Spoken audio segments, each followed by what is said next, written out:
Gracias, presidente. Bueno, la verdad es que estamos cerrando el año calendario parlamentario. A partir de mañana hay una nueva composición de la Cámara con las juras que se han dado.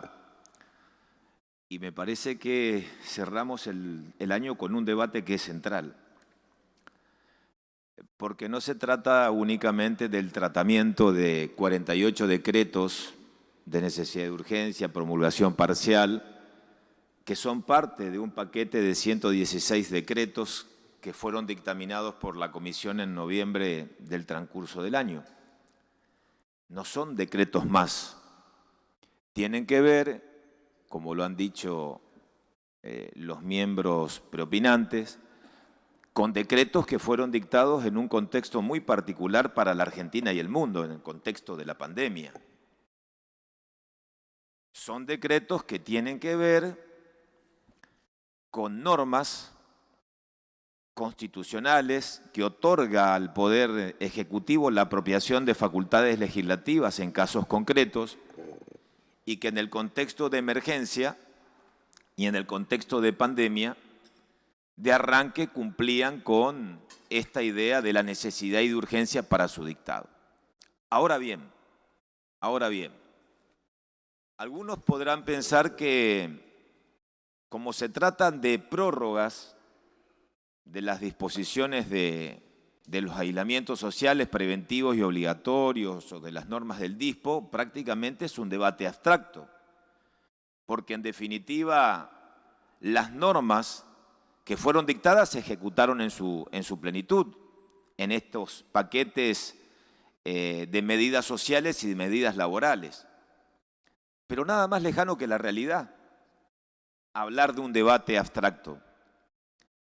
Porque mientras el Ejecutivo dictaba decretos a diestra y siniestra, yo quiero recordar que allá por abril del 2020, la Comisión Interamericana de Derechos Humanos, en función de las decisiones que tomaban los gobiernos y aquellas decisiones que tenían que ver con el cercenamiento o con la afectación de los derechos fundamentales de los ciudadanos, establecía claramente la importancia del rol de contralor, de los órganos de contralor, como así también la necesidad de que las medidas sean temporarias para sus efectos y que tengan un control con la participación social más potente o más abierta.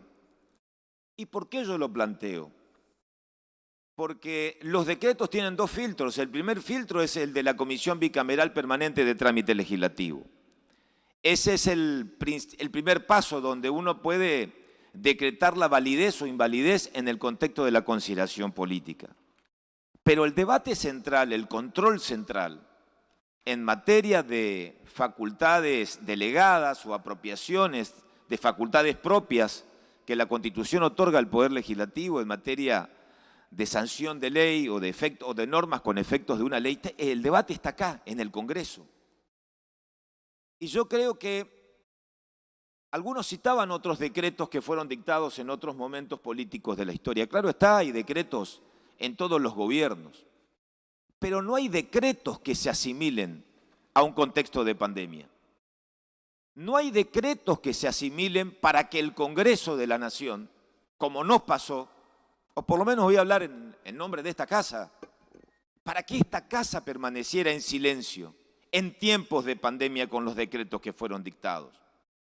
No hay ningún derecho para que el oficialismo decidiera discrecionalmente o el Poder Ejecutivo decidiera discrecionalmente que durante el transcurso del año 2020, durante 8 meses, la Comisión Bicameral de Trámite Legislativo no trató un solo decreto. Y que en el año 2021 la Comisión de Trámites Legislativos no trató ningún decreto durante 4 meses. En 2 años de pandemia, la Comisión Bicameral de Trámite Legislativo estuvo 12 meses paralizada por decisión política del oficialismo. Ahora bien, ¿qué pasó en esos 12 meses? ¿Qué pasó? Vamos a recordar quizás, porque nos va a quedar grabado a fuego, las peores imágenes que registramos en pandemia. La de un padre con su hijo caminando con su hija para que pueda tener asistencia médica porque no podía ingresar a su provincia. Y estos son los decretos que permitían esas restricciones. La de miles de ciudadanos varados que tampoco podían ingresar por medidas que restringían la libertad, amparados en decretos de necesidad y urgencia. Y cuando se planteaban por cuestiones de privilegios o se intentaba de alguna manera introducir el debate, el Parlamento estuvo ausente en el abocamiento de los decretos de necesidad y urgencia.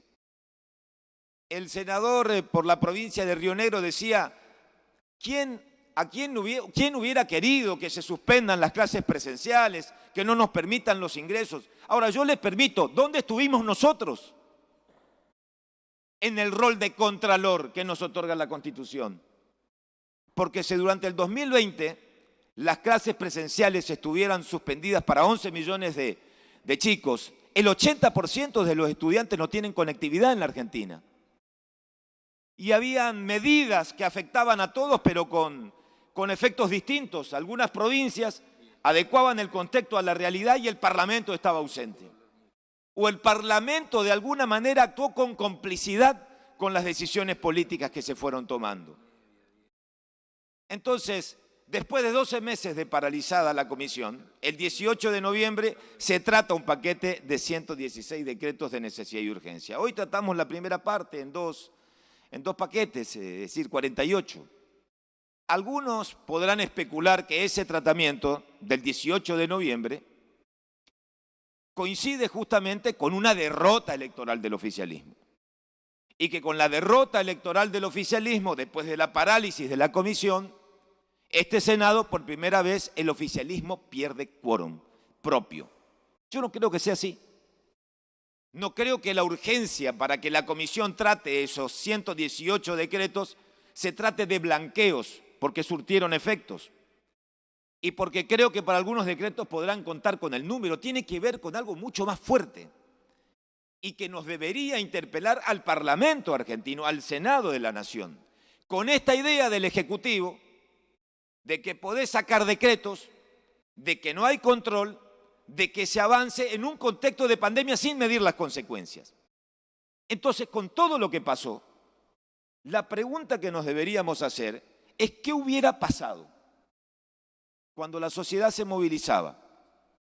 Cuando se multaba a todos por intentar abrir un comercio, por transitar después de las 18 horas, por reunirse con amigos o con la familia o por festejar un cumpleaños, cuando la sociedad exigía la modificación de las normas del Poder Ejecutivo en soledad por decreto, nosotros hubiéramos discutido esto en el Congreso. Algunos me dirán es contrafáctico, sí, tienen razón, es contrafáctico. Pero yo estoy convencido que algunas cosas se hubieran evitado. En primer lugar, el mal trago, que no es menor. El mal trago del presidente a todos los argentinos. No solamente del festejo, porque el festejo en Olivos ya es una anécdota. Hay 151.000 sanciones, infracciones en 10 provincias argentinas. Un relevamiento. 151.000 infracciones. Por transitar después de las 18 horas, por reunirse. Y en la defensa del presidente de la República, me quiero detener en la defensa del presidente para eximirse de responsabilidad, por esa fiesta decía, bueno, que nadie se contagió. Bueno, sentido común. Pero las normas las impuso el propio Poder Ejecutivo. Y mientras en su defensa es que nadie se contagió, 151.000 argentinos en 10 provincias, hay 151.000 infracciones para argentinos con datos relevados en solo 10 provincias. Nosotros representamos a las provincias. Entonces la pregunta sería, ¿se modificarían o no algunas cosas o se hubieran o no modificado algunas cosas si dábamos este debate? Yo creo que sí. Porque en este Congreso, desde la presidencia de esta casa, también se hizo sentir algunos errores del propio Poder Ejecutivo con funcionarios que no funcionan.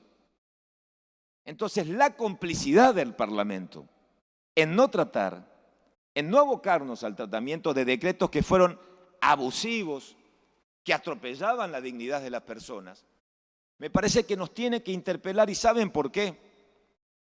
Y voy a finalizar porque tampoco da para más. Porque la pandemia todavía vino para quedarse. La pandemia vino para quedarse. Hoy aparece una nueva variante, que es la Omicron. Están acelerando con la tercera dosis de vacunación. Habrá un plan de contingencias.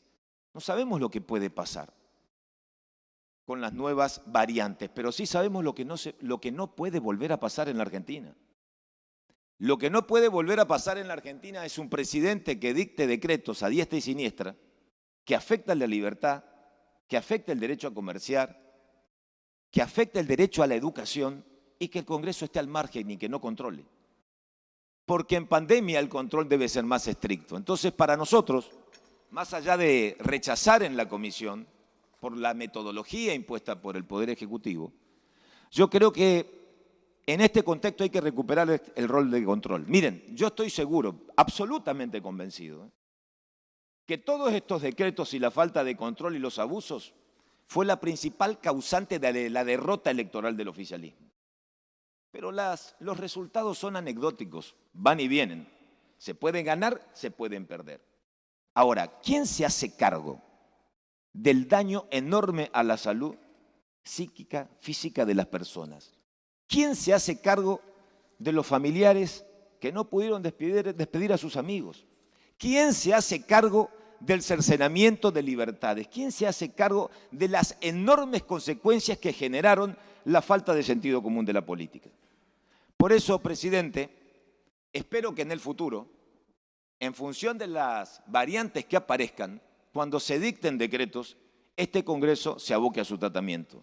Porque estoy convencido que después de lo que pasó y con las secuelas que quedaron, no solamente desde lo político, sino desde lo social, este Congreso debe tener la capacidad de poner freno, porque de eso se trata, el control, fundamentalmente cuando el Ejecutivo se apropia de facultades que nos corresponden por imperio de la Constitución.